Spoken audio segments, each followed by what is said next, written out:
There is a quiet question many people carry inside them. They may not say it out loud. They may not even fully realize it. But it shows up in moments of silence. Moments like waking up tired even after sleeping. Feeling busy, yet unfulfilled. Achieving things, but still feeling empty. We live in a world that teaches us how to succeed. How to be productive. How to chase goals. But it rarely teaches us how to feel alive. And this is where the Japanese concept of Ikigai begins. Ikigai loosely translates to the reason you wake up in the morning. Not your job title. Not your income. Not what looks good from the outside.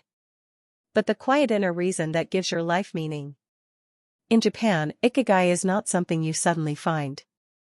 It is something you build, gently, over time. Through what you love. What you're good at. What the world needs. And what allows you to sustain your life.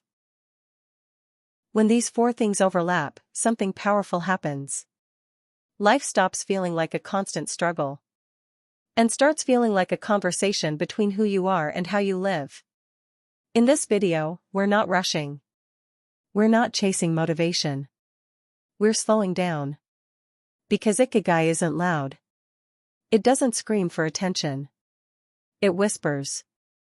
And to hear it, we have to be quiet enough to listen. When people first hear about Ikigai, they often imagine a perfect job. Something they love. Something meaningful. Something that pays well. But Ikigai is much quieter than that. In Japanese culture, Ikigai is not a destination. It is not a dramatic career shift. It is not a single life purpose you must discover. Ikigai lives in the small, daily moments. It can be preparing a meal with care. Doing your work with sincerity. Improving one small skill every day. Showing up fully for the people you love. In fact, many people in Japan never use the word Ikigai in a big, philosophical way. They experience it instead. Through routines. Through commitment. Through presence. This is why Ikigai feels calming rather than stressful. It doesn't ask you to change your entire life overnight. It asks you to pay attention. To notice. What gives you energy? What makes time pass quietly? What feels meaningful even when no one is watching? Ikigai is not about passion alone. Passion can fade. Motivation can disappear. Ikigai is deeper than that. It is about alignment. Alignment between who you are, what you do, and how you live. And when that alignment exists, life begins to feel lighter. Ikigai is often shown as a diagram. 4 circles. 4 questions. What you love. What you are good at. What the world needs. What you can be paid for. But Ikigai was never meant to be solved like a puzzle. It is not something you analyze once and finish. It is something you return to. Again and again. Let's slow these 4 elements down. Not as goals. But as gentle reflections. Ikigai is often shown as a diagram. 4 circles. 4 questions. What you love. What you are good at. What the world needs. What you can be paid for. But Ikigai was never meant to be solved like a puzzle. It is not something you analyze once and finish. It is something you return to. Again and again. Let's slow these 4 elements down. Not as goals. But as gentle reflections. And finally, what can support your life? Ikigai is not anti-money. It respects reality. It understands that meaning and sustainability must exist together. But here's the key. Ikigai does not demand all 4 at once. Sometimes one comes first. Then another follows. Life moves. And Ikigai moves with it. And finally, what can support your life? Ikigai is not anti-money. It respects reality. It understands that meaning and sustainability must exist together. But here's the key. Ikigai does not demand all four at once. Sometimes one comes first. Then another follows. Life moves. And Ikigai moves with it. One of the most misunderstood things about purpose is that we think it should feel exciting all the time. We expect passion, energy, a constant sense of motivation. But Ikigai feels different.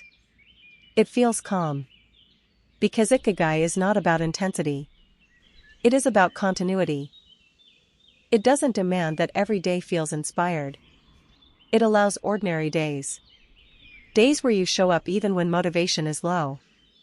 Days where progress is invisible. And still, meaningful. Ikigai teaches us something important. A meaningful life is not built from dramatic moments. It is built from consistency. Up to this point, Ikigai may sound peaceful, calm, grounding. But here is the honest question most people are quietly asking. How do I actually live this way, in real life? With responsibilities. With pressure. With days that feel heavy. Ikigai does not ask you to escape your life. It asks you to enter it more fully. Not through big changes. But through small, intentional shifts. Let's slow this down. Because this part matters. 1. Start where you already are. Ikigai does not begin with reinvention. It begins with attention. Look at your current life. Your mornings. Your routines. Your work. Your relationships. Ask yourself quietly. What parts of my day feel most natural to me? Not exciting. Not impressive. Just natural. Ikigai often hides there. 2. Remove the pressure to find one purpose. Many people feel anxious about purpose because they think they must find one big reason for living. But Ikigai is not singular. You can have many Ikigai. One for your work. One for learning. One for caring. One for simply being. Life changes. And Ikigai changes with it. When you release the pressure to define everything, clarity begins to emerge naturally. 3. Build meaning through repetition. Ikigai grows through repetition. Not intensity. Doing something small every day. Even when it feels ordinary. Especially when it feels ordinary. Meaning deepens through continuity. This is why hobbies matter. This is why quiet dedication matters. This is why showing up matters more than motivation. There is a moment. Very quiet. When something shifts inside you. Nothing dramatic happens. No announcement. No breakthrough music. Just a subtle realization. I don't need to react to everything anymore. You start noticing how much of your life was driven by unconscious reactions. The urge to reply immediately. The need to explain yourself. The impulse to prove, to defend, to rush. And slowly, you begin to pause. Not because you don't care, but because you finally do. You realize that presence creates space. And in that space, you regain choice. You don't have to say yes right away. You don't have to absorb every emotion in the room.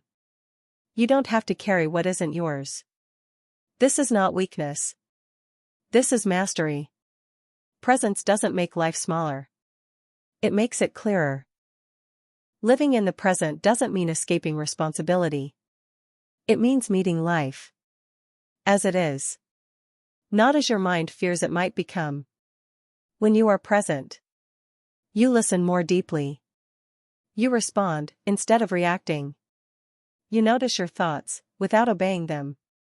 You begin to see thoughts for what they are. Passing visitors. Some are helpful. Some are loud. Some are old stories wearing new clothes. And here's the key. You don't have to fight them. You don't have to fix them. You simply observe. And the moment you observe, they lose their grip. You start choosing. Peace over urgency. Awareness over noise. Depth over distraction. Life doesn't suddenly become perfect. But it becomes real. And real life is quieter, deeper, and far more powerful than mental noise. Maybe the power you've been searching for was never in doing more. Maybe it was in being here. Fully. Gently. Without resistance. Presence is not something you achieve. It's something you remember.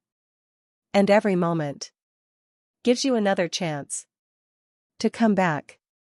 If this message resonated with you, sit with it. Don't rush to analyze it. Don't turn it into another task. Just notice. Where are you right now? Your breath. Your body. This moment. That's where life is happening. And in the next video, we'll explore how awareness transforms fear, desire, and identity itself. Until then, stay present. If this resonated, stay with us. More books, more lessons, more quiet transformation, right here.